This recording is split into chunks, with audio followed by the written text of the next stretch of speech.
النهارده هنعمل مع بعض اكله اقتصاديه جدا جدا، ممكن ناس كتير تستغربها، بس هي على فكره حلوه قوي وطعمها بجد لذيذ. انا ما كنتش بحبها خالص، بس لما جربته بجد طعمه خطير جدا جدا. بس قبل ما نبدا وصفتنا، لو انت اول مره تشوفوني، انا اسمي هاجر، وما تنسوش لايك للفيديو واشتراك للقناه. ده رز بفول. طبعا هتقولي رز بفول ازاي؟ هقول لكم ازاي. هنا بقى كده عندي بصلايه، من اللي هي البصل الابيض. دي بشرها كويس، او ممكن تعمليها في الكبه. تمام، اهم حاجه ان هي تكون ناعمه. وده رز، وده فول النابت اللي هو الاخضر. طبعا هو ده موسمه ومتواجد كتير دلوقتي. بس طبعا ممكن لو انتوا بقى حبيتوها وحابين الاكله، بتجيبوا مثلا منه كميات وتفصصوه وتشيلوه في الفريزر، تطلعيه تعمليه، بيكون اكنك لسه جايباه فريش اصلا. ده انا مطلعاه كده من الفريزر اللي وريتهولكوا ده. تمام، بعد ما بعمله بفصصه، بغسله كده اهوت واصفيه، واروح بقى معبيه في الاكياس وشايلاه في الفريزر. تمام كده اهو. هنا بقى جبت معلقه كبيره من السمنه البلدي، اللي هي معلقه الاكل، ونزلت عليها برضو بحوالي معلقه كده من الزيت، عشان الزيت برضو بيدي لمعه حلوه للرز طبعا زي ما احنا كلنا عارفين. هضيف عليهم البصليه بتاعتي اللي انا عملتها في الكبه، وهضيف عليها مكعب من الماجي. الوصفه دي يا جماعه توابلها مش كتير خالص، وتوابلها قليله جدا، وفي نفس الوقت بجد والله العظيم طعمها خطير. ولو انتي مش حابه البصل تقدري تعمليها كمان من غير البصل، مفيش اي مشكله خالص. تمام، بس انا عن نفسي بحس ان البصل بيديله تسكيره كده، بيبقى مسكر شويه. تمام. هنا حطيت البصله بعد ما اتشوحت بقى مع الماجي. رحت منزله بقى عليها الفول. لازم ان انا ادي الفول بتاعي تشويحه حلوه مع البصل، لان الخطوه دي بتخلي لك طعمه حلو جدا، بيكون يعني شرب الماجي وشرب البصل، فبيكون بصراحة حلو قوي قوي. طبعا عشاق الفول النابت ده هيعشقوا الوصفة دي والله يا جماعة بجد. يعني انا بقول لكم خطيرة بجد، خطيرة جدا. دلوقتي بعد ما انا هشوحه بقى كويس كده معاه، طبعا هتغسلي الرز بتاعك عادي جدا وهتعمليه. بصراحه اللي معلمني الوصفه دي حماتي، بس هي ما بتضيفش معاه البصلايه، انا اللي بضيف عليه البصلايه دي من دماغي.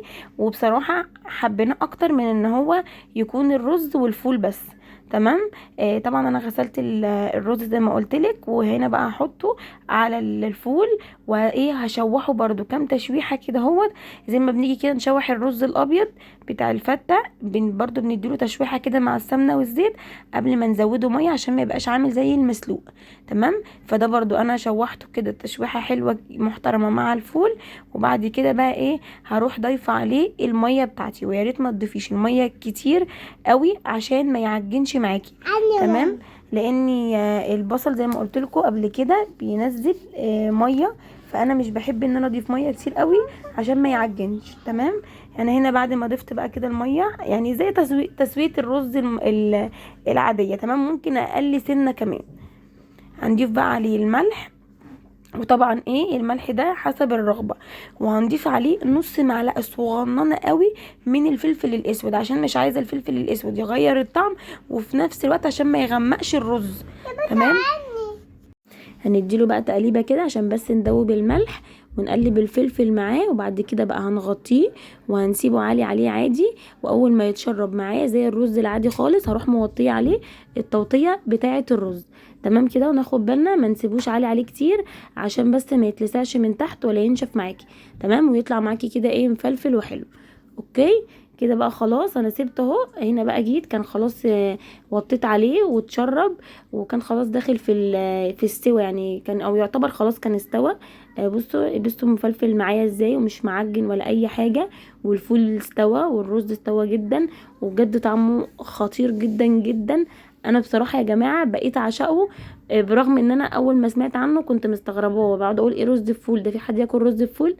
بعد كده حبيته جدا بصراحه.